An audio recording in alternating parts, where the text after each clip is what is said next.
Smartly. Money Basics.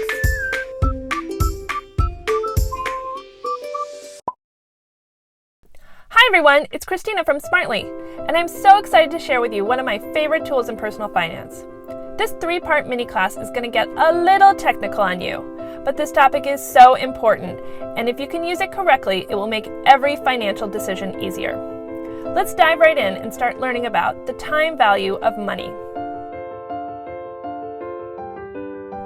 The broad definition of the time value of money states that a dollar today is worth more than a dollar in the future. It also says that a dollar in the past was worth more than a dollar today. This buck ain't worth a hoot. This is for 2 reasons. We're going to tackle the first in this video. Inflation. In our expanding economy, the cost of goods and services increases over time, and the average annual increase viewed on a macro scale is called inflation. I'm not going to get into the economic mechanics of inflation right now, because it's a real snoozer. But just know this, it's a reality, and historically the average annual rate of inflation has been about 3%. As much of a bummer as this is, many economists actually believe that average inflation is a good sign that the economy is healthy. Yay, inflation! We all remember when things were cheaper. Back in my day, a cup of coffee cost a nickel. That's not just a natural tendency for people to become cranky and crotchety over time, that's inflation talking. If today, $5 for a cup of coffee feels about right, just wait a few years. You'll find you're also speaking with the voice of inflation.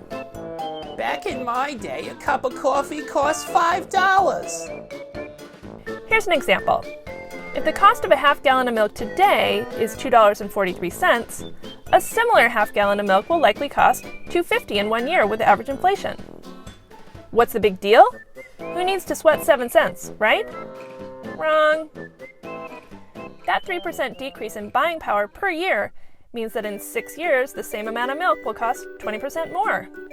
And in 10 years, the cost will rise 40% when compared with today. In just over 23 years, you'll need twice as much money to buy the same amount of milk as you do today. Or you'll be stuck buying half as much. Do you think in 23 years we'll be satisfied with half the milk? Not likely. This issue is so important for artists because many of us are subject to the changing cost of materials, rental space, manufacturing services, and a million other expenses we're managing on our own. More often than not, we're self-employed, so there's no one offering up annual cost of living increases to our income. When we start out, it's not unusual to make our art practices work by just getting by. But after a few years, what was just getting by may no longer make ends meet. So, how do we keep up? I'll get into that in the next video. Smartly. Art plus personal finance. Sign up for updates at www.sm-artly.com.